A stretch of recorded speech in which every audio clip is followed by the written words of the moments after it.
Халқымыз табиғатта анаға теңеген, өйткені табиғатта тіршілік өсіп өнеді. Өзіндегі барды адамға, жан-жануарға және тіршілікке берген. Табиғатта басы артық еш нәрсе жоқ. Табиғат сырын терең білмей, оған немқұрайлы қарау үлкен апаттарға соқтырады.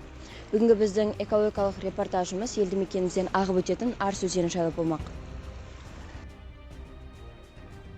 Арыс өзені Түркістан облысындағы өзен, Сырдарияның оң жақ саласы, ұзындығы 378 км, алабының ауданы 14.900 км². Бастапқыда Арыс өзенінің аумағы қазіргіден қарағанда біршама кем болған, яғни ені кен және суы таза болған.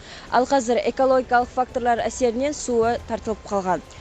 Арыс өзенінің аумағының кем болғандығының дәлел ретінде мына ақпаратта айтуға болады. Ежелде Ұлы Жібек жолы біздің жерімізден жүріп өтетіні белгілі.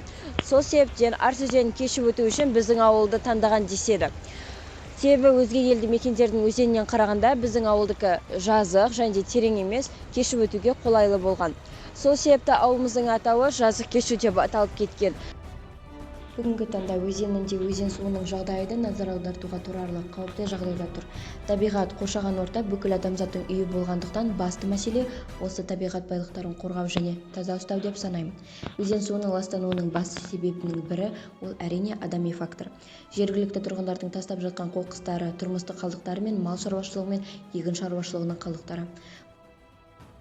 Сонымен қатар бұл өзенде өте сирек кездесетін маринка, яғни шармай балығы өмір сүреді. Бұл балық түрінің емдік әрі тағамдық қасиеті теңдессіз болып есептеледі. Маринка балығы Арыс өзенінен басқа жерде кездеспейді. Бірақ судың ластануы салдарынан қазіргі таңда бұл балықтың саны азаюда. Болашақта осы өз аймағымызда балық шаруашылығын дамытуды жоспарлауда.